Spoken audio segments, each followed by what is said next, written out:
मैत्री भावनो पवित्र चरणो मुझ हैयाમાં વહ્યા કરે. શુભ થાઓ આ સકળ વિશ્વનું એવી ભાવના નિત્ય રહે.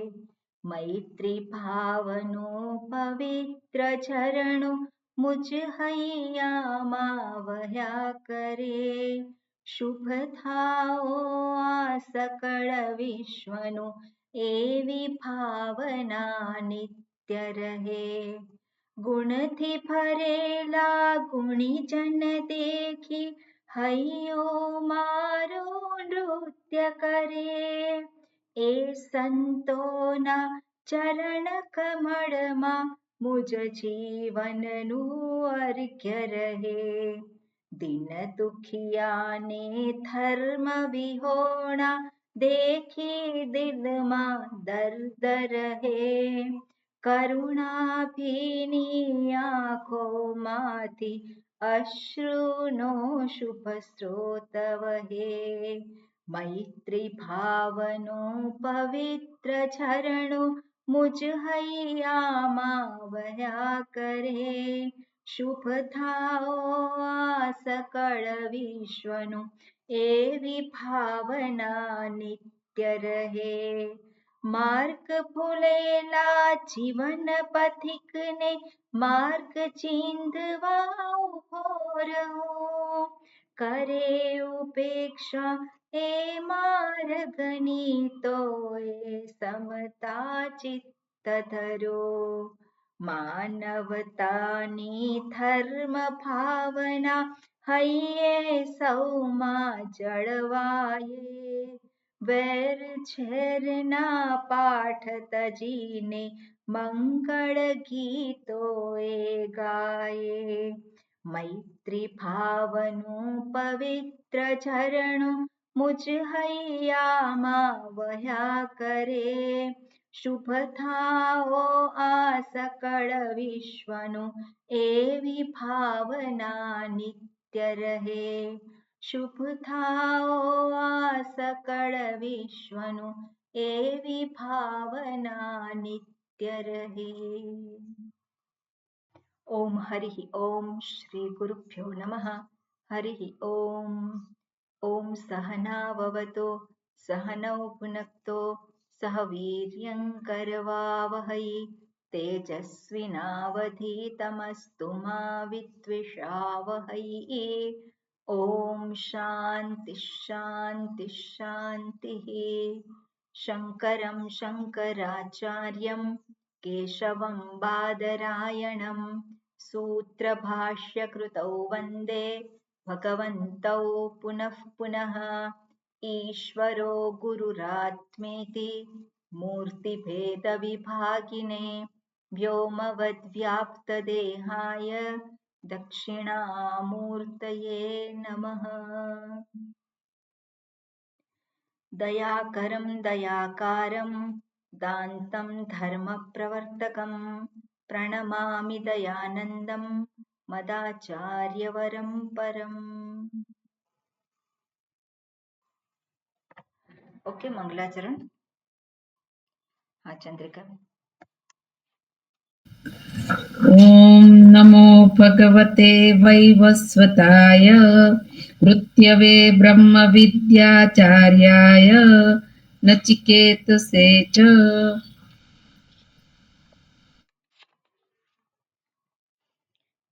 પાંચમો મંત્ર.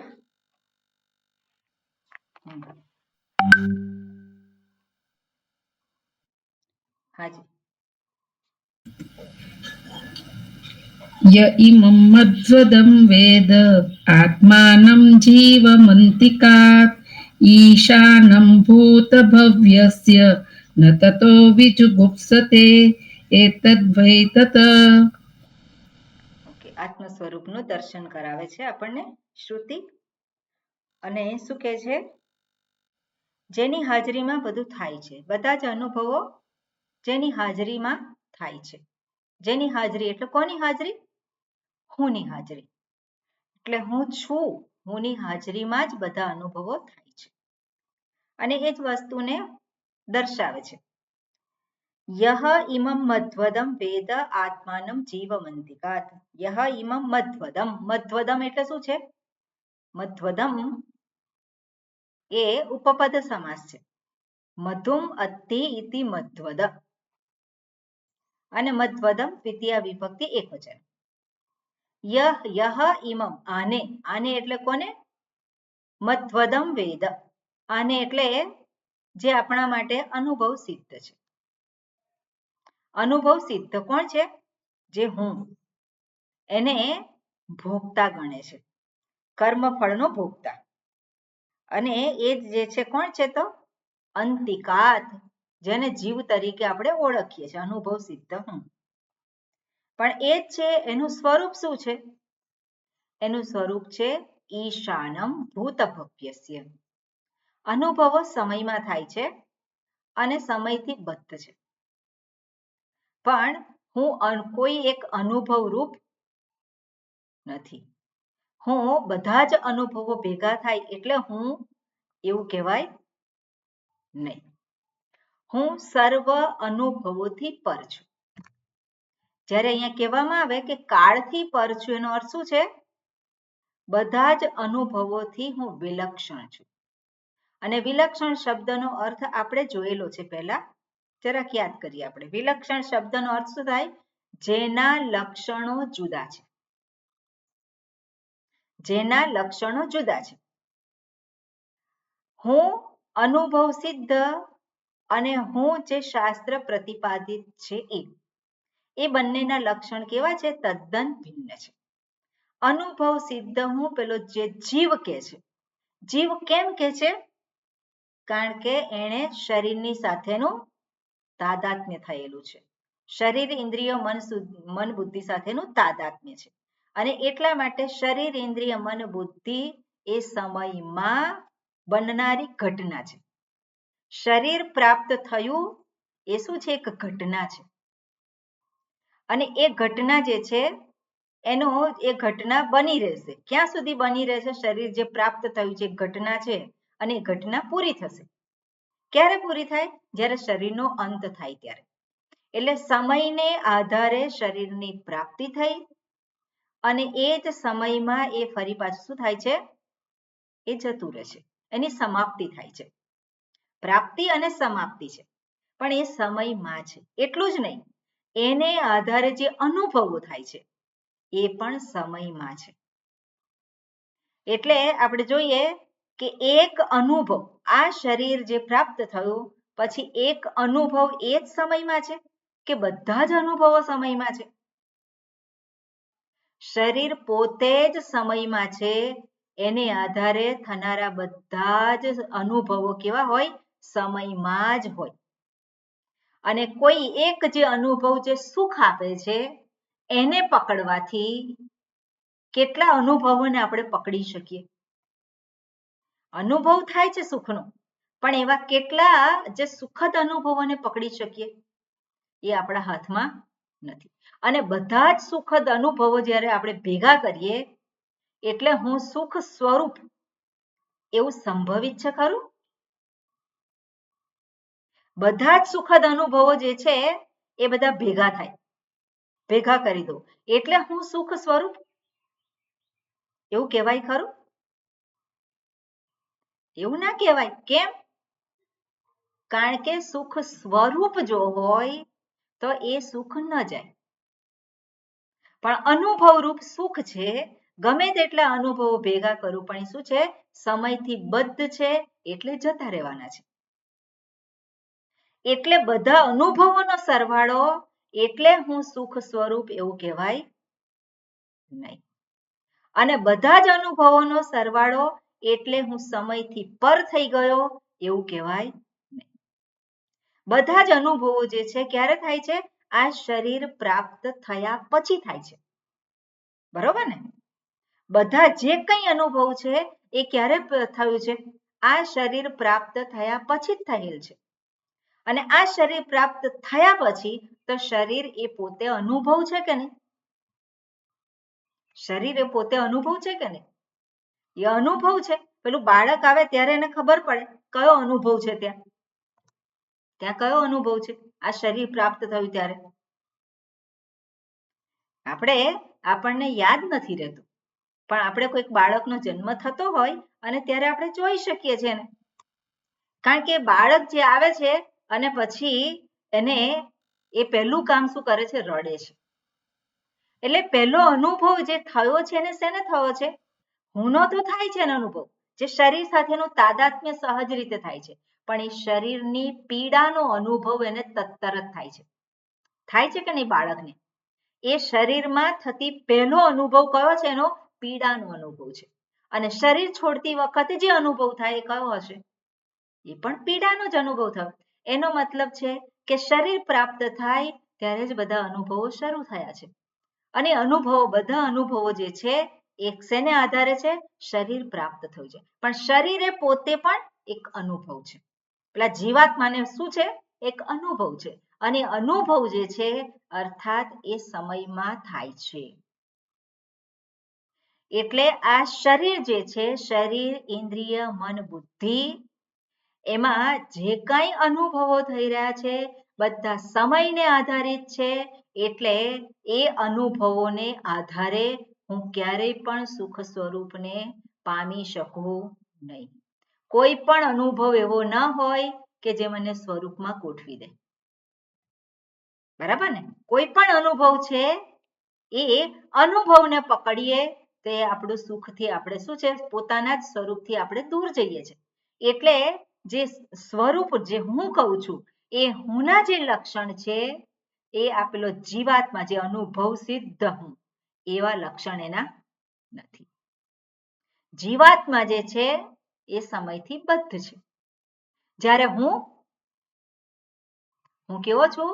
હું સમયથી બદ્ધ નથી. જે છે એટલે એ જ વસ્તુ અહીંયા કહે છે, ઈશાનમ ભૂત ભવ્યસ્ય. હું કોણ છું? ભૂતકાળ અને ભવિષ્યકાળ, અર્થાત સર્વકાળનો પણ હું કાળ છું. અને સર્વકાળનો કાળ એવો હું એ મધ્વદમ, એ મધ ખાય છે. કર્મફળને ભોગવે છે. તો કર્મફળને ભોગવનારો જે છે એ કોણ છે? કર્મફળને ભોગવનારો એ કોણ છે? એ પેલો શરીરને આધારે પોતાને ઓળખાવે છે એ છે. પણ હું શરીરથી બદ્ધ નથી. એટલે લક્ષણો તદ્દન જુદા છે. અને આ વસ્તુ આપણને શ્રુતિ વારંવાર કહે છે. અને એટલા માટે જ્યાં એકત્વની વાત કરે છે શ્રુતિ, ત્યારે જીવાત્મા અને પરમાત્મા, પરમાત્મા એટલે એનું જ સ્વરૂપ, બરાબર? એનું જ સ્વરૂપ જીવાત્મા અને એનું સ્વરૂપ જે પરમાત્મા તરીકે કહે છે, બંનેનું એકત્વ. આ બંનેનું એકત્વ કઈ રીતે સિદ્ધ થાય? જીવાત્મા અને પરમાત્મા, તો એકત્વ કેવી રીતે સિદ્ધ થાય? એકત્વ એનું એ જ રીતે સિદ્ધ થાય પોતાના સ્વરૂપને ઓળખીને. બરાબર? જીવાત્મા અને પરમાત્મા, પરમાત્મા એટલે સ્વરૂપ, સ્વરૂપને ઓળખીને જ એકત્વ સિદ્ધ થાય. કોની વચ્ચે? જીવાત્મા અને પોતાનું સ્વરૂપ, જેને આપણે પરમાત્મા તરીકે ઓળખીએ. પણ જ્યારે જીવાત્મા અને ઈશ્વર જ્યારે કહેવામાં આવે, ઈશ્વર ને પરમાત્મા કહેવામાં આવે, તો ત્યાં જીવાત્માની ઉપાધિ અને પરમાત્મા જેને ઈશ્વર કહીએ છીએ એની પણ ઉપાધિ. બરોબર? અહીંયા બે વસ્તુ આપણે જાણવાની છે. જીવાત્માનું સ્વરૂપ શું છે? પરમાત્મા. અને પરમાત્મા એટલે શું છે? શુદ્ધ સ્વરૂપ. બરોબર? જીવાત્માનું શુદ્ધ સ્વરૂપ એને પરમાત્મા જ્યારે કહીએ તો એ બંનેનું એકત્વ એટલે શું છે? પોતાના જ સ્વરૂપને જાણવું. એટલે જીવાત્માએ પોતાના સ્વરૂપને જાણવું. અને એ સ્વરૂપ શું છે? હું સ્વરૂપ જે છે ચૈતન્ય સ્વરૂપ, એનાથી હું અભિન્ન છું. શું કહેવું પડે? હું આ છું. એટલે જીવાત્માએ શું કહેવું પડે? ક્લેમ કરવો પડે, હું ચૈતન્ય સ્વરૂપ છું. એટલે જીવાત્માનું શું થયું? જીવાત્મા રહ્યો નહીં. ક્યાં ગયો એ? ક્યાં ગયો? શુદ્ધાત્મામાં. તો શુદ્ધાત્મા એ એક થઈ ગયો કે નહીં? એ એક થઈ ગયો. આ એક રીતનું એકત્વ થયું. શ્રુતિ જે એકત્વ બતાવે છે જુદી રીતે, કારણ કે આટલું એકત્વ એ પૂરતું નથી, એટલા માટે શ્રુતિ ફરી જે એકત્વ દર્શાવે છે, કોની સાથેનું એકત્વ? ઈશ્વર સાથેનું એકત્વ. અને ઈશ્વર એટલે કોણ? આપણે જોયેલું છે. હું વારંવાર એકની એક વાત કરું જેથી કરીને મનમાં એ કોન્સેપ્ટ છે ક્લિયર થઈ જાય. ઈશ્વર એટલે કોણ? ઈશ્વર એટલે કોણ?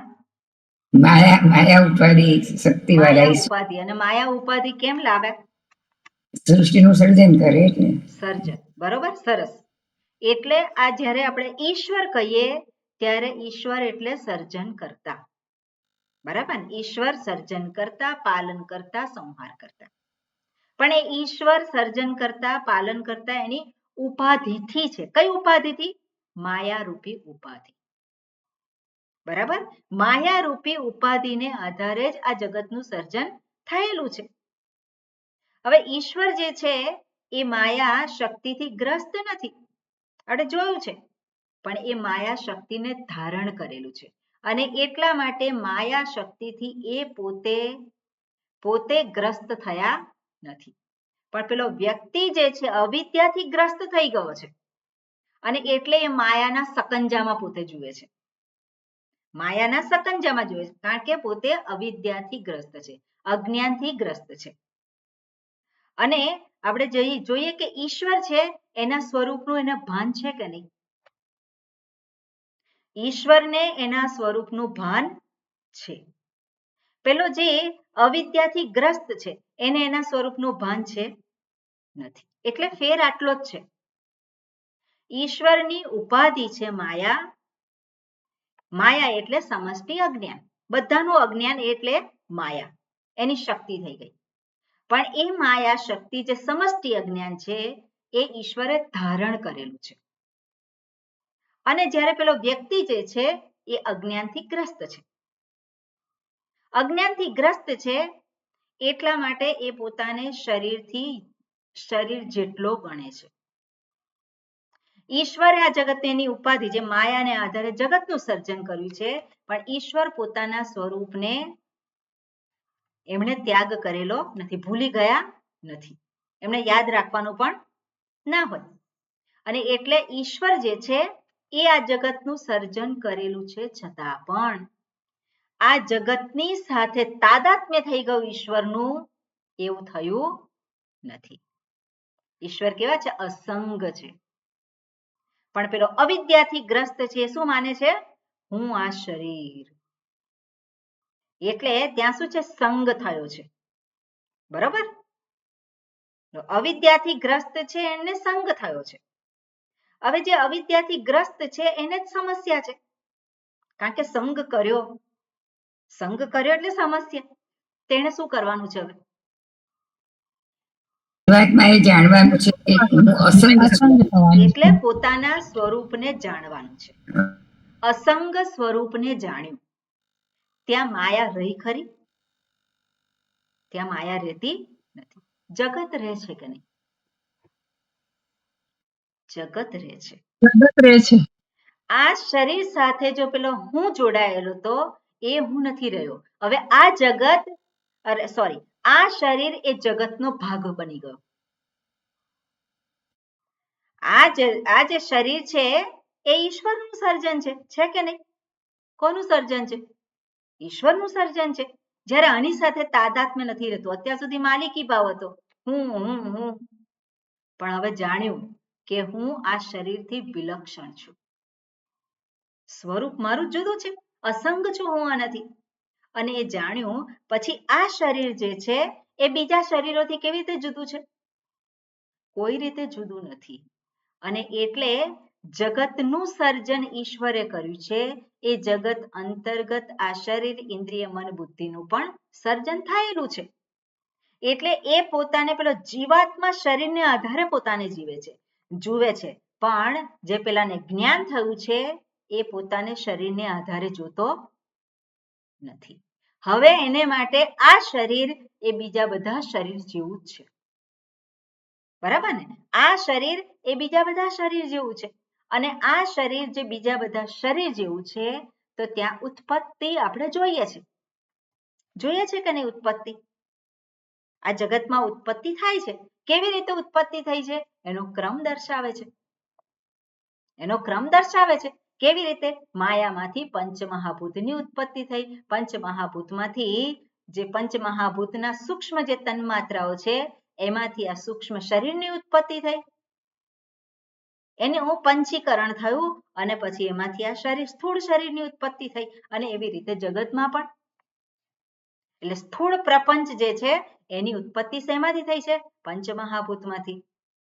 સમગ્ર સૂક્ષ્મ જગત છે એની ઉત્પત્તિ શેમાંથી થઈ છે? તો એ જ પંચમહાભૂતમાંથી. બરાબર? અને અવ્યક્ત જેને કહેવામાં આવે છે માયા, એ માયા એ કારણરૂપ છે. આપણે જોયું કારણ જે છે શું છે? સમષ્ટિ કારણ એ માયા છે અને વ્યષ્ટિ કારણ એ અવિદ્યા છે. વ્યષ્ટિ કારણ એટલે શું છે? અવિદ્યા છે. અને અવિદ્યા છે એ જ સ્થૂળ અને સૂક્ષ્મ શરીરની ઉત્પત્તિનું કારણ છે. બરાબર? આ બધું થોડું કનેક્શન થઈ જાય તો આપણને વધારે ક્લિયર પિક્ચર થાય. એટલે આપણે જોઈએ કે શ્રુતિ જ્યારે અહીંયા દર્શાવવા માંગતી હોય ત્યારે હું માત્ર મારા સ્વરૂપને જ ઓળખી લઉં એટલે જીવાત્મા એ પરમાત્મા છે એટલે કે શુદ્ધાત્મા છે એટલું જ જાણી લેવાથી એની સમસ્યાનું નિરાકરણ થતું નથી. કારણ કે એણે અહીંયા તો જાણ્યું કે આ સમષ્ટિથી આ જે છે આ શરીરથી હું જુદો છું, પણ જે સમષ્ટિ રૂપે જે છે એનાથી પણ હું જુદો છું એ એને જાણવું જરૂરી છે. આ સમગ્ર સ્થૂળ પ્રપંચ જે છે એનાથી પણ હું કેવો છું? વિલક્ષણ છું. ઈશ્વર જાણે છે કે જે કંઈ સર્જન થયું છે એનું સર્જન મેં કર્યું છે, પણ એ સર્જન મને કોઈ રીતે સમસ્યારૂપ નથી. હું અસંગ છું. પણ પેલો જે અવિદ્યાથી ગ્રસ્ત છે જે જીવાત્મા છે એટલે હું કોણ અને પછી એને થાય કે આ શરીરથી હું જુદો છું, ઇન્દ્રિયોથી જુદો છું, મનથી જુદો છું અને પેલો આવી રીતે એ કરે એટલે મનમાં જે વૃત્તિઓ ઉઠી હોય એનો નિષેધ કરે અને પેલો સમાધિસ્થ થાય જ્યાં નિર્વિચાર અવસ્થા છે. જ્યાં નિર્વિચાર અવસ્થા છે ક્યાં કઈ સમસ્યા છે? કોઈ સમસ્યા નથી. જ્યાં વિચાર જ નથી મનમાં કઈ સમસ્યા છે? કોઈ સમસ્યા નથી. એટલે પોતાને કઈ રીતે જુએ છે કે આ બધી વૃત્તિઓ જે છે એનો નિષેધ થઈ ગયો. કોઈ વૃત્તિ ન રહી ત્યાં હું કેવો છું? સ્વરૂપની પ્રાપ્તિ. બરાબર ને? એટલે યોગીની જે સમાધિ જે કે છે એ યોગીની સમાધિ એને પ્રાપ્ત થઈ શકે સ્વરૂપને જાણવાથી. પોતાના હું જીવાત્મા એનું સ્વરૂપ શું છે? પરમાત્મા એટલે અર્થાત સચ્ચિત આનંદ સ્વરૂપ છું. પણ એ સમાધિમાંથી બહાર આવે ત્યારે એની સામે જગત છે કે નહીં? અને જગત છે તો જગત સાથેનું એકાઉન્ટ સેટલ નથી કર્યું અને હજુ રાગ દ્વેષ છે. રાગ દ્વેષ છે એટલે સમસ્યાઓ તો રહેવાની છે. એટલા માટે વ્યક્તિએ માત્ર પોતાનો હું કોણ છે એટલું જ જાણવાની જરૂર નથી. એટલાથી એનું કામ થતું નથી. પણ આ જગતની સાથેનું પોતાનું એકત્વ, બરાબર? જગતની સાથેનું હુંનું એકત્વ. કઈ રીતે એકત્વ? એટલા માટે શાસ્ત્ર આપણને વ્યષ્ટિ સમષ્ટિની વાત કરે છે. ઓકે? માત્ર હુંના સ્વરૂપને જાણવાથી કાર્ય સિદ્ધ થતું નથી. એ પેલી યોગીની અંધ સમાધિ જેવું છે. આ બધા છે એટલે સમસ્યાઓ છે. એકલા હોઈએ એકલી હોય તો કોઈ સમસ્યા જ નથી ને. તે કેવું છે? યોગીની સમાધિ જેવું છે. શાસ્ત્ર એવી મુક્તિની વાત નથી કરતા. શાસ્ત્ર જે મુક્તિની વાત કરે છે એ તો કોઈક હોય, કોકની હાજરી હોય કે ના હોય, પણ હું કેવો હોય? હું હંમેશા સુખી છું. અને એટલા માટે આ એક વ્યક્તિ એ સમષ્ટિથી જુદી નથી. આ જગતથી આ વ્યક્તિ જે છે એ જુદી નથી. કઈ રીતે જુદી નથી? તો ફરી પાછું આપણે લાવવું પડે. સ્થૂળ શરીર જે છે, આ હું જેને કહું છું, એ જ રીતે સમગ્ર સ્થૂળ પ્રપંચ છે. સૂક્ષ્મ શરીર જેવી રીતે હુંનું કહું છું, એવી રીતે સમષ્ટિ સૂક્ષ્મ શરીર છે. અને કારણ શરીર જેને હું કહું છું કે આ એક કારણ શરીર, કારણ એટલે અવિદ્યા, એ જ રીતે કારણ શરીર સમગ્ર. અને એટલા માટે શાસ્ત્ર એને માટે નામ આપે છે. માંડુક્ય ઉપનિષદ છે એમાં નામ આપેલા છે, વ્યષ્ટિ અને સમષ્ટિ. તો વ્યષ્ટિ જે છે આ સ્થૂળ શરીર અભિમાની આત્મા, તત્વબોધમાં આપેલું છે, બધું જ આપેલું છે. આજે વ્યષ્ટિ સ્થૂળ શરીર અભિમાની આત્મા જે છે એને શું કહેવાય છે? વિશ્વ. એને માંડુક્ય ઉપનિષદમાં જાગ્રત અવસ્થાનો એ કહ્યો છે. જાગ્રત અવસ્થામાં અનુભવ કરનારો જે છે એ વિશ્વ. સૂક્ષ્મ શરીરને આધારે જે પ્રગટ થાય છે, એટલે કે સ્વપ્ન અવસ્થામાં જે પ્રાપ્ત થાય છે એને શું કહે છે? પ્રાજ્ઞ તેજસ બરોબર. અને જે સુષુપ્તિ અવસ્થામાં પ્રાપ્ત થાય છે, જે અજ્ઞાન કહીએ છીએ આપણે, જે અજ્ઞાન કારણ શરીર જેને કહેવાય, એને નામ આપવામાં આવ્યું છે પ્રાજ્ઞ. પ્રાયેણ અજ્ઞ. આ ત્રણ એના નામ છે. કોના નામ છે? જીવને, જીવના નામ છે. એ જ રીતે સમષ્ટિને આધારે જોવા જાય તો સમષ્ટિ સ્થૂળ શરીર, જે સ્થૂળ પ્રપંચ છે, એ સ્થૂળ પ્રપંચનું એને નામ આપવામાં આવે વિરાટ. સ્થૂળ પ્રપંચ જે છે, સ્થૂળ પ્રપંચ અભિમાની આત્મા, એને કહેવામાં આવે વિરાટ. વિરાટ એટલે શું છે? બધું પ્રપંચ જે સ્થૂળ પ્રપંચ. સમષ્ટિ સ્થૂળ પ્રપંચ. એવી જ રીતે સૂક્ષ્મ શરીર, સમષ્ટિ સૂક્ષ્મ શરીર અભિમાની આત્મા, એને શું કહેવામાં આવે? હિરણ્યગર્ભ અથવા તો બ્રહ્માજી, અથવા તો સૂત્રાત્મા, એને ઘણા બધા નામથી એને ઓળખવામાં આવે છે, પણ બ્રહ્માજી કહીએ આપણે. અને સમષ્ટિ કારણ શરીર અભિમાની આત્મા, એને કહેવામાં આવે ઈશ્વર. માયાનો કારણ શરીર એટલે શું છે? અવિદ્યા, અજ્ઞાન, એટલે સમષ્ટિ માયા. સમષ્ટિ અજ્ઞાન એને જ કહેવાય માયા. અને માયાના અધિપતિ કોણ છે? ઈશ્વર. એટલે સમગ્ર કારણ શરીર અભિમાની એને ઈશ્વર કહેવાય. અને વ્યષ્ટિ કારણ શરીર અભિમાની એને શું કહેવાય? પ્રાજ્ઞ કહેવાય. પ્રાજ્ઞ. એટલે ઈશ્વર અને પ્રાજ્ઞ, સમષ્ટિ અને વ્યષ્ટિ. એ જ રીતે સૂક્ષ્મ શરીરને આધારે હિરણ્યગર્ભ અને તૈજસ. હિરણ્યગર્ભ અને તૈજસ. અને સ્થૂળને આધારે, સ્થૂળ પ્રપંચને આધારે જોવા જઈએ તો સમષ્ટિ જે છે એમાં વિરાટ કહેવાય, અને આ જે છે ને વિશ્વ કહેવાય. વિશ્વ એ નામ છે, પણ જાગ્રત દ્રષ્ટા, જાગ્રત અવસ્થામાં અનુભવ કરનારો. બરાબર. અને અનુભવ આ સ્થૂળ શરીર સિવાય થાય નહીં, ઇન્દ્રિયો સિવાય થાય નહીં. બરોબર. એટલે અને આ રીતે એને જોવામાં આવે છે.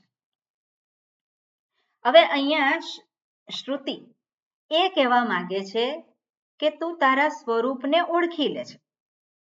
આજે શરીર, ઇન્દ્રિય, મન, બુદ્ધિથી વિલક્ષણ એવો હું જે છે એને ઓળખી લે. હું પરમાત્મા છું, સચ્ચિદાનંદ સ્વરૂપ છું. એ તો જાણી લીધું. એને જાણી લીધું એટલે અવિદ્યા રહી. અવિદ્યા રહી. કારણ શરીર રહ્યું. કારણ શરીર, વ્યષ્ટિ કારણ શરીર રહ્યું નહીં. અને વ્યષ્ટિ કારણ શરીર નથી રહ્યું, સૂક્ષ્મ શરીર રહ્યું, ત્યાં સ્થૂળ શરીર રહ્યું. એટલે સૂક્ષ્મ શરીર, સ્થૂળ શરીર એ નથી રહેતું. બરાબર. સ્વરૂપને જાણ્યું ત્યાં હું આ બધાથી વિલક્ષણ છું. જ્યારે મનમાં કોઈ વૃત્તિ જ ના ઊભી થતી હોય તો ક્યાં સ્થૂળ શરીર, સૂક્ષ્મ શરીર કે કારણ શરીર? આવી રીતે પોતાને એક વિલક્ષણ જાણ્યું, પણ એટલું જ પૂરતું નથી. અને એટલા માટે શ્રુતિ વ્યષ્ટિ સમષ્ટિનું એકત્વ પ્રતિપાદન કરવા માટે પ્રવૃત્ત થાય છે. એટલે 3 લેવલ ઉપર વ્યષ્ટિ સમષ્ટિનું એકત્વ પ્રતિપાદન કરે. 3 લેવલ ઉપર, એક સ્થૂળ, સૂક્ષ્મ અને કારણ. બરાબર? સ્થૂળ, સૂક્ષ્મ અને કારણ. અહીંયા જે દર્શાવવામાં આવે છે, કેમ એવું કરવાનું? કારણ કે જ્યાં સુધી પેલી વ્યક્તિ એ વ્યક્તિત્વ બનાવી રાખે ત્યાં સુધી એ મુક્ત નથી. વ્યક્તિ જ્યાં સુધી પોતાનું વ્યક્તિત્વ જાળવી રાખે ત્યાં સુધી એને મુક્ત કહેવાય નહીં. એટલે એ વ્યક્તિત્વ છે એ સમષ્ટિમાં વિલીન થઈ જાય. કઈ રીતે વિલીન કરવાનું છે? કંઈ કરવાનું છે? કંઈ કરવાનું નથી. વિલીન થઈ જવું એટલે શું છે? પોતે જ સમષ્ટિથી જુદો ઊભો રહ્યો છે, પોતાને જુદો ગણે છે. એટલે જ વ્યક્તિનું નિર્માણ થયું છે. વ્યક્તિ આવી ક્યાંથી? પોતાને જુદો ગણ્યો. હું આનાથી જુદો છું. કેવી રીતે જુદો થયો? હું એનાથી જુદો છું કેવી રીતે થયો? જ્યાં સુધી આ શરીર જે છે એની સાથે અભિમાન કર્યા વગર કેવી રીતે થાય? અને શરીરની સાથે અભિમાન કેમ કર્યું? એની પાસે વિકલ્પ છે? આપણે પૂછીએ કે ત્યાં શરીર સાથે અભિમાન કેમ કર્યું? પોતાનું છે જ અભિમાન, તો જન્મ્યો ત્યારથી જ અભિમાન થઈ ગયું છે. પણ જન્મ્યો ત્યારથી અભિમાન કેમ થયું? એની પહેલા શું હતું? જ્ઞાન હતું કે અજ્ઞાન હતું? આપણે કહેવાય જ્ઞાન હતું. આપણે એવું ના કહી શકીએ. એટલે જન્મ્યો ત્યારથી અજ્ઞાન સાથે. હવે અજ્ઞાન કેમ છે એવું પૂછાય ખરું? અજ્ઞાન તો છે જ. એટલે આની સાથેનું તાદાત્મ્ય જે છે એ પોતાને આ રીતે જ ગણવાનું છે. એટલે વ્યષ્ટિ જે છે એ સમષ્ટિથી જુદી છે એવું તેણે કન્ક્લુઝન પહેલેથી કરી લીધું છે. અને એટલા માટે આ વ્યક્તિ જે ઊભો થયો છે એ સમષ્ટિથી જુદો કેમ છે? કારણ કે પોતે એ પ્રકારે પોતાને જોયો છે. ખરેખર વ્યષ્ટિ એ સમષ્ટિથી ક્યારેય જુદો હતો નહીં અને છે પણ નહીં, અને ક્યારે ભવિષ્યમાં રહેવાનો પણ નથી. એ હંમેશા સમષ્ટિથી અભિન્ન છે. કયા લેવલ પર? સ્થૂળ સ્તરે, સૂક્ષ્મ સ્તરે અને કારણ. કારણ શરીર જે આપણે કહ્યું કારણને આધારે, તે આપણે જોયું કે કારણને આધારે આપણે પેલા જાદુગરને જોઈએ તો આપણને તરત ખબર પડે કે વ્યક્તિનું એકનું અજ્ઞાન, એવું નહીં બધાયનું અજ્ઞાન એટલે શું થયું? એ સમષ્ટિ અજ્ઞાન અને એ માયા થઈ. એ જ ઈશ્વરનો પાવર. ઈશ્વરનો પાવર કયો છે? એ જ છે. જેવી રીતે આપણે જોઈ શકીએ કે પેલો અજ્ઞાની હોય, પેલો વ્યક્તિ દર્દી, અને ડોક્ટર પાસે જાય. ડોક્ટર પાસે જાય તો હવે ડોક્ટર જે કે એને માનવાનું કે નહીં? ડોક્ટરને જે કેવું હોય તે કે એને માનવાનું કે નહીં? તો વ્યક્તિનું અજ્ઞાન એની શું થઈ ગઈ? શક્તિ થઈ ગઈ. વ્યક્તિનું જે અજ્ઞાન છે એનું શું થયું પેલા ડોક્ટરને માટે? એની શક્તિ થઈ ગઈ. એ જ રીતે આપણે જોઈએ કે આ વ્યક્તિનું એક અજ્ઞાન છે. એ અજ્ઞાનને આધારે ઈશ્વર જે છે કોણ છે? માયા શક્તિ. બરાબર? હવે આજે જ્યાં સુધી આપણે સ્થૂળ સ્તરે, સૂક્ષ્મ સ્તરે એકત્વ સિદ્ધ ના કરીએ, એકત્વ આપણે જોઈએ નહીં, ત્યાં સુધી મુક્તિ ક્યારેય સંભવિત નથી. એટલે માત્ર સ્વરૂપનું જ્ઞાન થઈ ગયું એટલે મુક્તિ થઈ એવું કહેવાય નહીં. પણ એને કારણ કે એટલા માટે કે આ સ્વરૂપનું ભાન થાય એટલે શરીર જતું નથી રહેતું. સ્વરૂપનું ભાન થાય ને શરીર અલોપ થઈ જતું હોય તો પછી ચિંતા જ નથી. સ્વરૂપનું ભાન થઈ ગયું, હવે શરીર રહ્યું નહીં તો સમસ્યા ક્યાં છે? પણ એવું થતું નથી. સ્વરૂપનું ભાન થયા પછી પણ શરીર તો બની રહે છે, અને શરીર બની રહે છે તો પછી એ બીજાને જુએ છે. બીજાને જુએ છે, એની સાથે વ્યવહાર કરે છે, અને વ્યવહાર કરે છે અને વ્યવહાર કરતા આવડતો નથી એટલે સમસ્યાઓ થાય છે, બરાબર ને? એટલે જ્ઞાન પ્રાપ્ત થયા પછી પણ પેલો કે હું દુઃખી. કેમ હું દુઃખી? તેનું કારણ શું છે? પોતાને હજુ પણ સમષ્ટિથી જુદો ગણે છે. હજુ પણ પોતાને કઈ રીતે જુએ છે? સમષ્ટિથી જુદો જુએ છે. હું સચ્ચિદાનંદ સ્વરૂપ છું એ શાસ્ત્ર કહે છે અને આપણે કેટલી વખત સાંભળ્યું? હું સચ્ચિદાનંદ સ્વરૂપ છું, જાણી લીધું, પણ ત્યાં મુક્તિ છે? મુક્તિ નથી. કારણ કે એમાં નિષ્ઠા આપણી આવતી નથી અને પ્રારબ્ધ હોય ત્યાં સુધી શરીર તો રહેવાનું અને શરીર હોય ત્યાં સુધી વ્યવહાર થવાનો, એટલે પાછા બંધન. એટલે આ પાછું અજ્ઞાન કારણ શરીર તો ઊભું રહેશે. એ કારણ શરીરનો નાશ કેવી રીતે કરવો એ બતાવજો. એટલે કારણ શરીર નથી રહેતું, કારણ શરીર એ નથી રહેતું, પણ જે આપણે જે આ શરીરને હું માની લીધો છે અને શરીરને હું માની લીધો છે ત્યાં પૂર્ણ વિરામ મૂક્યું છે. હું આટલો જ છું. વ્યક્તિત્વ જેને કહીએ છે એ વ્યક્તિત્વ છોડી નથી શકતા. એટલે વ્યક્તિત્વને છોડવા માટે શાસ્ત્ર આપણને સહાય કરે છે. અને કઈ રીતે વ્યક્તિત્વને છોડવાનું? તો શાસ્ત્ર દર્શાવે છે કે આ વ્યક્તિ જે છે એને તું સમષ્ટિને આધારે જો. આ વ્યક્તિ એ સમષ્ટિથી જુદી નથી. નથી સ્થૂળતાને આધારે, આ સ્થૂળ શરીરને આધારે, કે નથી સૂક્ષ્મ શરીરને આધારે. અને એટલા માટે હવેના મંત્રમાં જે વાત કરવાના છે એ સૂક્ષ્મ શરીરને આધારે વાત કરે છે. એટલે આજે વાત કર્યું, ઓકે, આપણે આનું એ જોયું ખરું ભાષ્ય 5મા મંત્રનું? ગઈકાલે જોયું ને? બરાબર. પરમ દિવસે હા ભાષ્ય જોયું ગઈકાલે. હવે આગળ જે મંત્ર છે એમાં આ વાત કરે છે. એની પહેલા અહીંયા એ આપ્યું છે સંગતિ છે. સંગતિ છે 6ઠ્ઠા મંત્રની. અને 6ઠ્ઠા મંત્રની સંગતિમાં શું કહે છે? ઓકે રેખાબેન વાંચશો તમે? તમારી જાતે વાંચો કેવું વંચાય છે, પછી હું મદદ કરીશ તમને. હા. યહ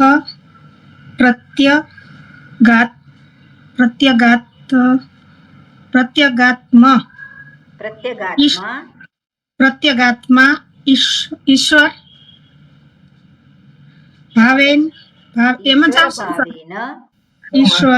ઈશ્વર ભાવેન નિર્દિષ્ટ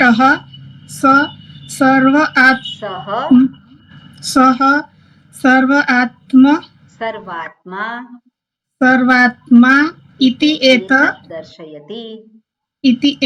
દર્શયતિ. બરોબર. યહ પ્રત્યગાત્મા. પ્રત્યગાત્મા એટલે કોણ છે? અંતરતમ હું, જે સ્વરૂપ છે એને પ્રત્યગાત્મા, અંતરતમ હું એ. ઈશ્વર ભાવેન. ઈશ્વર ભાવેન એટલે ઈશ્વરથી. ઈશ્વર ભાવ. હવે ભાવ શબ્દ જે છે એને બે અર્થમાં આપણે જોઈ શકીએ.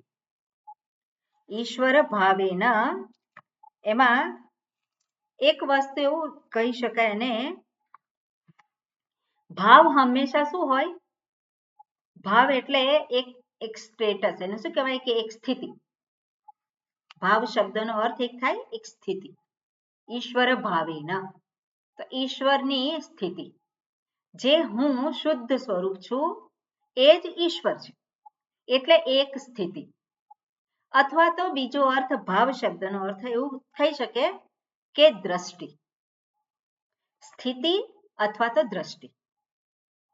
હુંને ઈશ્વર એવી દ્રષ્ટિથી જોઉં, ઈશ્વર ભાવેન.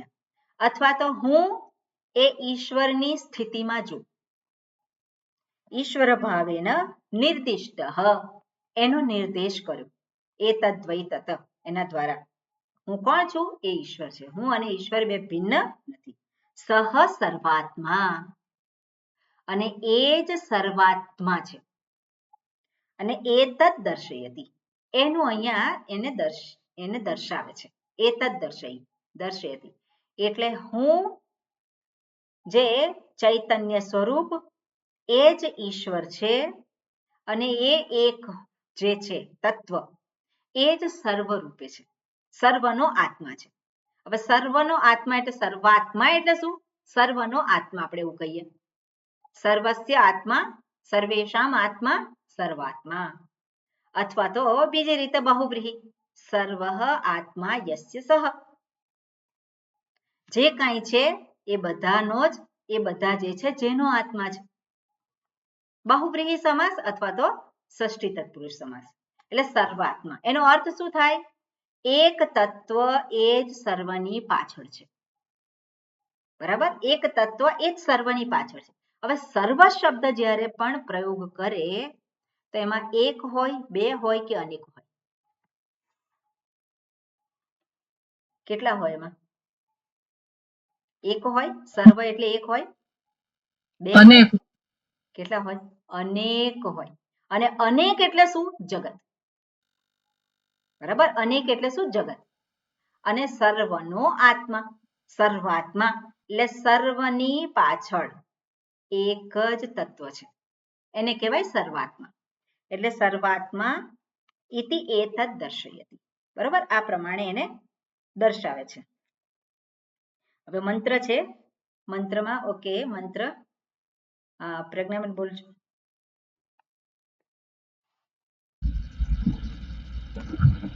યહ પૂર્વમ તપસઃ જાતમ તપસો જાતમ સુધી લેવાનું. પૂર્વમ તપસો જાતમ,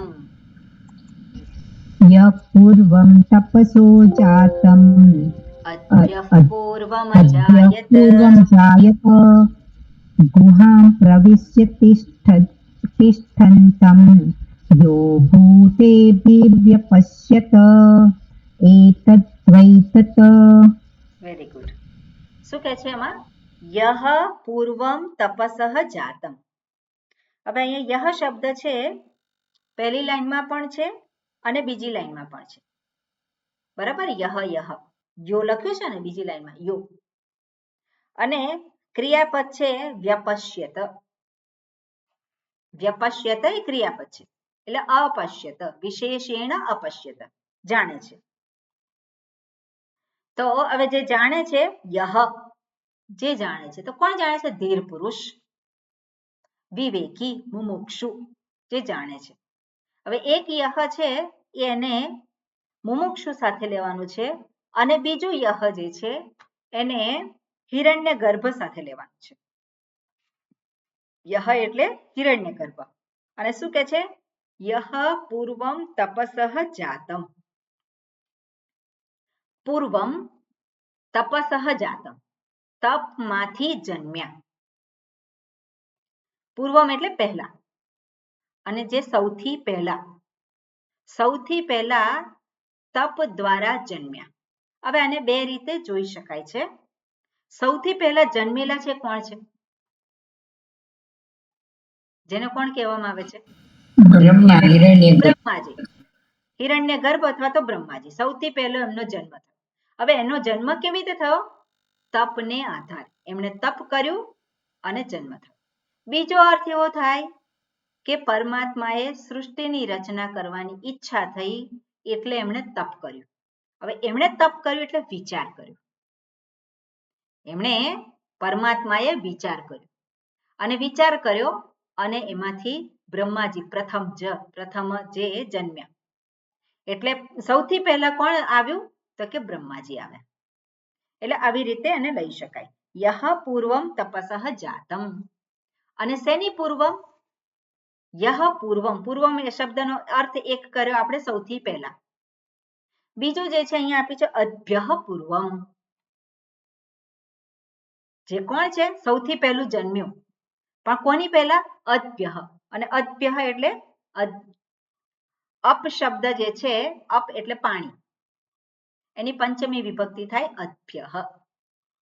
આપણે જોયેલું છે અપ શબ્દ બહુવચનમાં હોય હંમેશા, એનો અર્થ છે પાણી. એટલે પાણીની પૂર્વે, પાણીની ઉત્પત્તિ થઈ એની પૂર્વે જેની ઉત્પત્તિ થઈ છે એટલે પાણી ઉપલક્ષિત પંચમહાભૂત. પાણી ઉપલક્ષિત પંચમહાભૂતની એટલે પંચ મહાભૂતની ઉત્પત્તિની પહેલા જેની ઉત્પત્તિ થઈ છે એ કોણ છે? હિરણ્યગર્ભ અથવા તો બ્રહ્માજી. પૂર્વમ જાયત અને એ જ ગુહામ પ્રવિશ્ય તિષ્ઠંતમ. એનું એડ્રેસ કયું છે? બ્રહ્માજી છે હિરણ્યગર્ભ, એનું એડ્રેસ કયું છે? ગુહામ પ્રવિશ્ય તિષ્ઠંતમ. ગુહા એટલે બુદ્ધિરૂપી ગુહા અથવા તો હૃદયરૂપી ગુહા. ગુહામાં હૃદયરૂપી ગુહામાં પ્રવેશીને તિષ્ઠંતમ એમાં રહીને તિષ્ઠંતમ પ્રવિશ્ય એને પ્રવેશ કરીને ત્યાં રહેલા છે. અને યહ ભૂતેભિ અવ્યપ્ય યહ ભૂતેભિ અને યહ એટલે મુમુક્ષુ. મુમુક્ષુ ભૂતેભિ એટલે ભૂતૈહિ સર્વ ભૂતોમાં આ પ્રમાણે જુએ છે.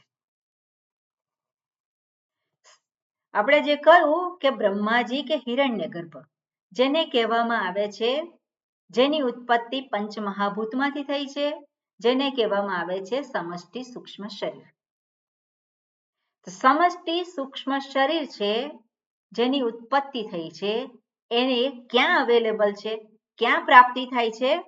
તો દરેક જે સૂક્ષ્મ શરીર છે વ્યષ્ટિ સૂક્ષ્મ શરીર છે એની બુદ્ધિમાં અથવા તો એના હૃદયમાં એની પ્રાપ્તિ છે.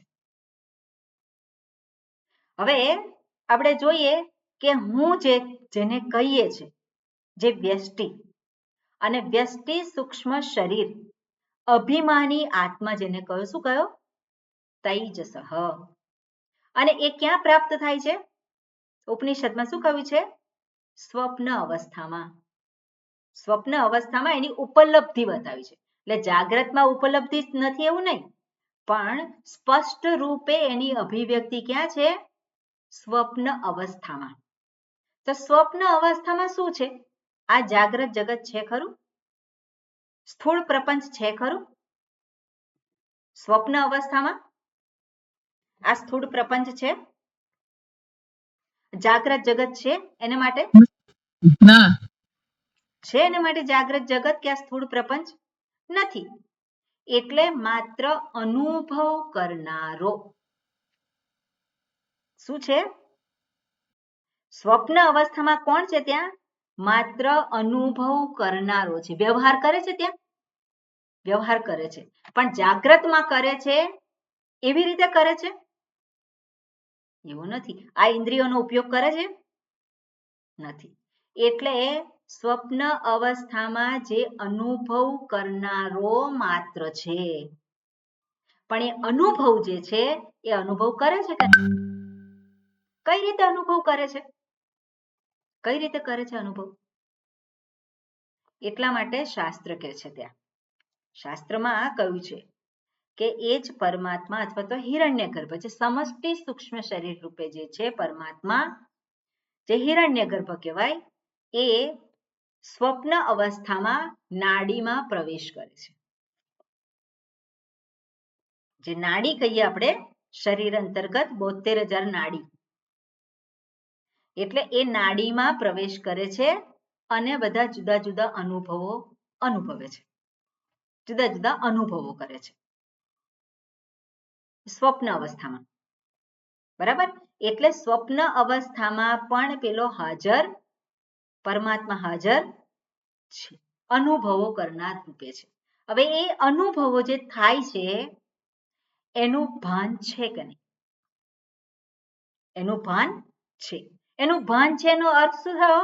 કે ત્યાં જ્ઞાન છે અને એ જ્ઞાન છે એટલા માટે એને કહેવાય તૈજસ. બરોબર? જ્ઞાન ક્યારે સંભવિત છે? જ્યાં પ્રકાશ અથવા તો તૈજસ. એટલે એ તૈજસ એટલે તેજ સ્વરૂપ જ્ઞાન, એ જ્ઞાન રૂપે ત્યાં ઉપલબ્ધ છે.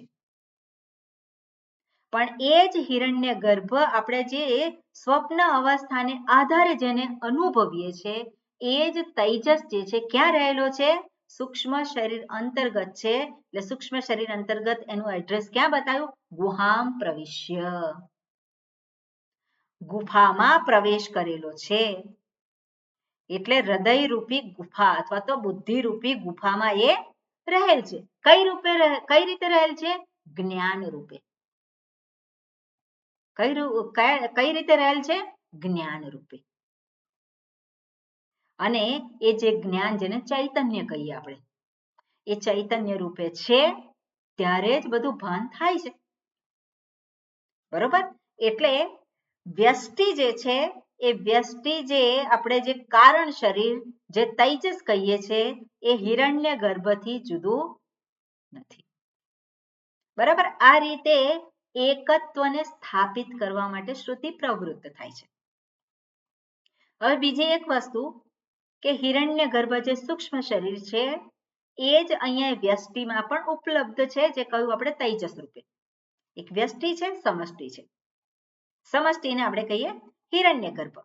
પણ ત્યાં હિરણ્ય ગર્ભ એટલે આપણે એને વળગી નહીં રહેવાનું, પણ આપણે જોવાનું હિરણ્ય ગર્ભ રૂપે જે પરમાત્મા અભિવ્યક્ત થયા છે એ જ પરમાત્મા આ તૈજસ રૂપે પણ અભિવ્યક્ત થયેલ છે. હિરણ્ય ગર્ભ એ સમષ્ટિ રૂપ છે, તૈજસ એ વ્યષ્ટિ છે. પણ છે કોણ? પરમાત્મા. એટલે વ્યષ્ટિ એ સમષ્ટિથી જુદી નથી. અને એ બંને વ્યષ્ટિ અને સમષ્ટિ જ્યારે કહીએ છીએ ત્યારે આપણને બે દેખાય છે, પણ વ્યષ્ટિ અને સમષ્ટિની પાછળ એક જ તત્વ છે અને એ છે પરમાત્મા. અને એ પરમાત્માને ઓળખવાના છે. વ્યષ્ટિ એ સમષ્ટિથી જુદી નથી એ જાણવાનું છે, અને એની પાછળ તત્વ એક જ છે એ પણ જાણવાનું છે. પણ સર્વની પાછળ એક જ તત્વ છે તો જાણીએ જ છે આપણે. જાણીએ છે કે નહીં? આપણે જાણીએ છીએ. પણ સર્વ એટલે શું? એટલે શ્રુતિ આપણને દર્શાવે. સર્વ એટલે શું? સર્વ એટલે બધાય. આપણે કહીએ બધા. બધા એટલે કોણ? પણ બધા એટલે કોણ? બધા. પણ બધા એટલે કોણ? તારે એકત્વ જેની સાથે સ્થાપિત કરવાનું છે, સર્વાત્મા જેને કહેવામાં, સર્વાત્મ ભાવની વાત કરતા હોય તો બધાની સાથે. પણ બધા એટલે કોણ? જેમાં જીવ છે તે બધા. જેમાં જીવ છે ને નથી. જે જીવ જે છે આપણે કહીએ છીએ એ તો ઉપાધિને આધારે કહીએ છીએ, પણ ચૈતન્ય જે છે એ તો સર્વ ઉપાધિમાં છે. કઈ જગ્યાએ નથી ચૈતન્ય? એટલે પણ બધા એટલે શું? બધા એટલે શું છે?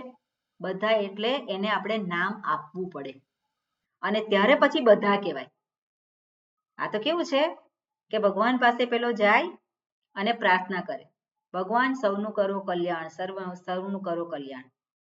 તો સૌનું કરો કલ્યાણ, ભગવાન કે હું કલ્યાણ કરું જ છું, પણ તારે કોનું કલ્યાણ કરવું છે એ તું કે. સર્વ કરો કલ્યાણ તો એ કઈ એ છે ને પ્રાર્થના ના કહેવાય. તારે શું જોઈએ? તારે સમસ્યા ક્યાં છે એ તું કે. એ જ રીતે સર્વની સાથે એકત્વ, તો સર્વ સર્વ સર્વ બધાની સાથે, બધાની સાથે. બધા એટલે કોણ? એટલે શ્રુતિ કહેવા માંગે કે બધા એટલે સ્થૂળતાને આધારે, સૂક્ષ્મતાને આધારે કોણ છે? કોણ છે? હિરણ્ય ગર્ભ. એને ઈશ્વર કહેવાય, એને વિરાટ કહેવાય. તો વિરાટ એટલે શું? સમગ્ર સ્થૂળ પ્રપંચ જ્યાં છે ત્યાં. તો સ્થૂળ પ્રપંચ એટલે શું એને જાણવું તો પડે કે નહીં? બધા એટલે શું? સ્થૂળ પ્રપંચ. બધા એટલે કોણ? હિરણ્ય ગર્ભ. પણ હિરણ્ય ગર્ભ એટલે કોણ? એ જાણવું પડે કે નહીં? એટલે હિરણ્ય ગર્ભ જે સર્વ જે છે એનું અહીંયા પ્રતિપાદન કરે છે. હિરણ્ય ગર્ભ એટલે કોણ? જેનો પહેલા જ જન્મ થયો છે, સૌથી પહેલા જેનો જન્મ થયો અને એમાંથી બધા જ આવ્યા. તો બધા આવ્યા તો બધાને જાણવા પડે કે નહીં કોણ કોણ આવ્યા? એટલે શ્રુતિ આપણને બતાવે અને પછી એકત્વ સ્થાપિત કરે. એટલે એકત્વ સ્થાપિત કરે એટલે શું છે? આ સ્થૂળ, આ વ્યક્તિ આ બધાથી જુદી નથી એવું જ્યારે આપણા મનમાં સ્પષ્ટ થઈ જાય ત્યારે બધાની અંદર હુંનું જ દર્શન થાય. અને જ્યાં બધામાં હુંનું દર્શન થાય ત્યાં કોઈ સમસ્યા રહે અને એ જ કહેવાય જીવન મુક્તિ. બરોબર? એટલે આ પ્રમાણે શાસ્ત્ર આપણને દોરી જાય છે. એટલે સર્વાત્મ ભાવ જે છે એને જુદા જુદા લેવલ ઉપર જોવાની જરૂર છે. સર્વાત્મ ભાવ એટલે શું છે? આ વ્યષ્ટિ સમષ્ટિથી જુદી નથી. નથી સ્થૂળતાને આધારે, નથી સૂક્ષ્મતાને આધારે. જુદી ક્યારેય છે જ નહીં. અને જ્યારે આવું મનમાં સ્પષ્ટ થઈ જાય, કઈ રીતે જુદી છે? અરે વિચારે કઈ રીતે આ વ્યષ્ટિ આપણે કહીએ જે આ સ્થૂળ શરીર, કઈ રીતે આ સ્થૂળ પ્રપંચથી જુદું છે? કઈ રીતે જુદું?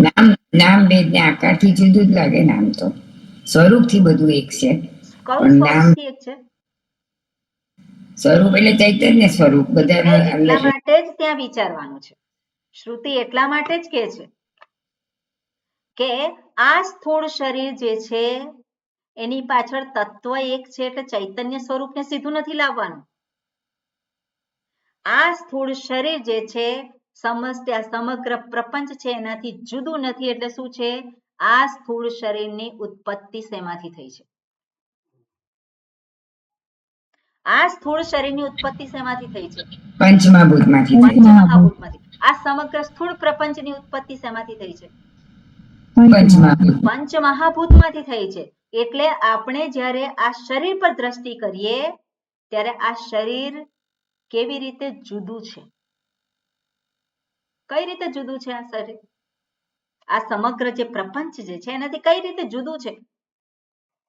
આ એક રૂપ છે, બીજા બધા રૂપ છે કે નહીં? એટલે આની તરફ દ્રષ્ટિ હોય ત્યારે કઈ દ્રષ્ટિ હોય? પંચમહાભૂતનું સર્જન છે. અને મારી સામે આ જગત જે છે એ પણ કેવું છે? પંચમહાભૂતનું સર્જન છે. તો પંચમહાભૂતમાંથી જે ઉત્પન્ન થયેલું છે તો આ વિશેષ કેવી રીતે થઈ ગયું? એટલે સ્વરૂપને બાજુ પર રાખીએ અત્યારે કે આની પાછળ એ જ સ્વરૂપ છે, એની પાછળ એ સ્વરૂપ છે, એવું નહીં. પણ આની ઉત્પત્તિ કેવી રીતે થઈ છે? આ જગતની ઉત્પત્તિ શેમાંથી થઈ છે? એટલા માટે ઉત્પત્તિ દર્શાવે છે. એટલે ઉત્પત્તિને આધારે આપણે જોવાનું છે. ઉત્પત્તિને આધારે એકત્વ, સ્વરૂપને આધારે નહીં. બરાબર? આ જે અભિવ્યક્તિ છે એને આધારે એકત્વ. આ સ્થૂળ અભિવ્યક્તિ જે છે અને જે આપણે સમષ્ટિ અભિવ્યક્તિ છે. સમષ્ટિ અભિવ્યક્તિ કઈ રીતે છે? તો સમષ્ટિ અભિવ્યક્તિ વિરાટ રૂપે છે, સમષ્ટિ અભિવ્યક્તિ હિરણ્યગર્ભ રૂપે છે, સમષ્ટિ અભિવ્યક્તિ એ ઈશ્વર રૂપે છે. અને એ જ રીતે વ્યષ્ટિ અભિવ્યક્તિ છે. કઈ રીતે છે? વિશ્વ રૂપે છે, જેને તૈજસ કહેવામાં આવે છે, જેને પ્રાજ્ઞ કહેવામાં આવે છે. એ અભિવ્યક્તિ છે. એ અભિવ્યક્તિ જે છે એ સમષ્ટિ અભિવ્યક્તિથી કઈ રીતે જુદી છે? કોઈ રીતે જુદી નથી. બરાબર ને? કારણ કે આ વ્યષ્ટિ જે છે એનો સમાવેશ સમષ્ટિમાં થયેલો જ છે. એટલે સ્વરૂપને અત્યારે બાજુ પર રાખીએ. સ્વરૂપ તો છે જ બંનેનું એક જ, પણ આ જેને હું મહત્વ આપું છું તેને મહત્વ આ એક જ મહત્વનું છે. આ એકલું જ મહત્વનું નથી. આ મહત્વનું નથી નથી એવું પણ ના કહી શકીએ. આ મહત્વનું નથી તો પણ સમસ્યા, આ મહત્વનું છે તો પણ સમસ્યા. એટલા માટે સ્વામીજી સરસ કે જ્ઞાન થયા પછી પેલો વ્યક્તિ કે આ શરીર પણ હું છું. જ્યાં સુધી જ્ઞાન નથી, શેનું જ્ઞાન? સમષ્ટિનું જ્ઞાન નથી, ત્યારે શું થાય છે કે આ શરીર જ હું છું, શરીર જ હું છું. પણ જ્ઞાન થયા પછી એની દ્રષ્ટિ બદલાઈ ગઈ છે. શું છે? આ બીજા શરીરો છે એનાથી કઈ રીતે જુદું છે આ શરીર? એટલે આ શરીર જે છે એનું મહત્વ કેટલું? જેટલું બીજા શરીરોનું મહત્વ. બરાબર ને? આ શરીરની કેટલી અવગણના કરવાની? જેટલી બીજા શરીરની અવગણના કરીએ. જેટલી બીજા શરીર મહત્વના એટલું આ શરીર મહત્વનું. જેટલા બીજાની અવગણના કરીએ એટલું આની અવગણના. પછી બધાનો જ તિરસ્કાર. એટલે સ્વામીજીને બધા પેલા એ હોય ને આપણે શું કહેવાય કોટેશન, એ બધા આપણને બહુ કામ લાગે. સર્વને માટેનો રાગ એટલે વૈરાગ્ય. સર્વને માટેનો રાગ એટલે વૈરાગ્ય. આના માટેનો રાગ અને બીજા બધા શરીર માટેનો રાગ એ શું કહેવાય? વૈરાગ્ય. અને સર્વને માટેનો તિરસ્કાર એ પણ વૈરાગ્ય. સર્વનો તિરસ્કાર એ પણ શું છે? to including myself as well. એટલે માયસેલ્ફ એટલે કોણ? શરીર, ઇન્દ્રિય. આપણે એને પેલો જીવાત્માને નહીં પકડવાનો. પેલો હંમેશા તકલીફ ક્યાં થતી હોય છે? શાસ્ત્રનો વિચાર કરું ત્યારે આ શરીરમાં બેસીને જ વિચાર કરું છું. શાસ્ત્રનો જ્યારે વિચાર કરીએ તો આ શરીરમાં બેસીને પેલો હું જે છે એને આધારે જ વિચાર કરીએ, એવું નહીં. જ્યારે શાસ્ત્ર જે વસ્તુ દર્શાવતા હોય એને આધારે ધીમે ધીમે ધીમે ધીમે આપણી બુદ્ધિને એ પ્રમાણે દોરવાની, અને તો સત્યનું ભાન આપણને થાય. એટલે અહીંયા જ્યારે કહું હોય સમષ્ટિ અને વ્યષ્ટિ, તો વ્યષ્ટિ એટલે શું છે? તો એનું ડેફિનેશન આપેલી છે ને, તો એ ડેફિનેશન આપેલી છે એને આધારે જોવાનું. સ્થૂળ શરીર, સૂક્ષ્મ શરીર. એટલા માટે હું વારંવાર આગ્રહ રાખું છું કે તત્વબોધ જો મોડે થઈ જાય તો આપણું કામ થઈ જાય. તત્વબોધ મોડે થઈ જાય તો શું છે, આપણને વધુ આમ સ્પષ્ટ રીતે જોઈ શકીએ આપણે. બરાબર? ઓકે. એટલે અહીંયા શું કહ્યું છે? યહ પૂર્વમ તપસો જાતમ અદ્ભ્યઃ પૂર્વમ અજાયત ગુહામ પ્રવિશ્ય તિષ્ઠંતમ યહ ભૂતેભિઃ અવ્યપશ્યત. ભૂતેભિઃ એટલે ભૂતૈઃ, ભૂતોના દ્વારા. ભૂતૈઃ તૃતીયા વિભક્તિ, ભૂતેભિઃ છે છાંદસમ છે, અને એતદ્વૈ તત, આ જ એકત્વ છે. ઓકે. આનું જે ભાષ્ય છે એ તમે લોકોએ જોયું છે, વાંચેલું છે ભાષ્ય? હા, એટલે ટ્રાય કર્યો છે. ઓકે, થોડુંક વાંચો તમે આગળના પેજ ઉપર જે છે એટલું, પ્રજ્ઞાબેન. યહ કશ્ચિન મુમુક્ષુઃ કશ્ચિત, પૂર્વમ, કશ્ચિન નહીં, કશ્ચિત શબ્દ છે, કશ્ચિન શબ્દ નથી. અચ્છા. યહ કશ્ચિત મુમુક્ષુઃ પૂર્વમ પ્રથમમ તપસઃ જ્ઞાન આદિ લક્ષણાત જ્ઞાનાદિ લક્ષણાત બ્રહ્મણઃ ઇતિ એતત જાતમ ઉત્પન્નમ હિરણ્યગર્ભમ કિમ અપેક્ષ્ય પૂર્વમ ઇતિ આહ અદ્ભ્યઃ પૂર્વમ અપ્સહિતેભ્યઃ પંચભૂતેભ્યઃ ન કેવલાભ્યઃ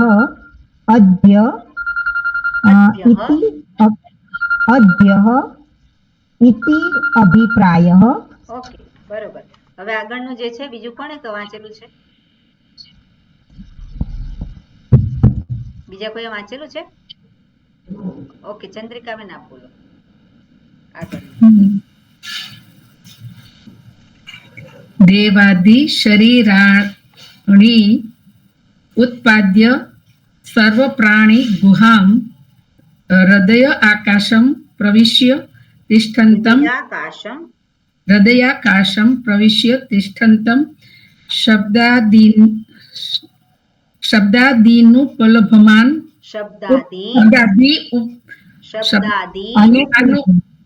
આપણે જોવાની કે ક્યાં વિભક્તિ પ્રત્યય લગાવેલો છે. શબ્દાદીન ઉપલભમાનમ ભૂતૈઃ કાર્યકરણ લક્ષણૈઃ સહ તિષ્ઠંતમ યહ વ્યપશ્યત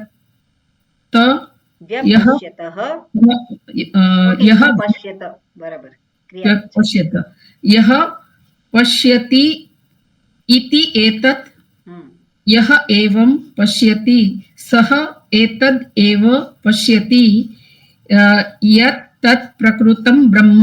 વેરી ગુડ. આપણે જ્યાં વિભક્તિ પ્રત્યય પૂરો થતો હોય એવા શબ્દો જોવાના. એટલે શબ્દાધીન હવે થોડુંક એ જોવાનું કે કઈ કઈ પોસિબિલિટી છે. બરાબર. આટલું રાખીએ. નેક્સ્ટ ટાઈમ પછી જોઈશું. હવે આવતા અઠવાડિયે આ રાખીએ કે પછી વિવેક ચુડામણી રાખવું છે? જેમ કરવું હોય. આ જ રાખીએ કારણ કે બહુ જ જે ચાલી રહ્યો છે તો પછી એમાં થોડું હા બસ મને એવું લાગે છે કે આ લિંકમાં રહીએ તો આની ઉપર વધારે પ્રકાશ પડે. બરોબર. હમ. તો આ રાખીશું ચાલુ, બરોબર, આવતા અઠવાડિયે પણ. પછી આ હા. ટોપિક પૂરો થશે એટલે વિવેક ચૂડામણી કરીશું. હા. ઓમ હજુ તો પૂર્ણમદ પૂર્ણમિદમ પૂર્ણાત પૂર્ણમુદચ્યતે પૂર્ણસ્ય પૂર્ણમાદાય પૂર્ણમેવાવશિષ્યતે.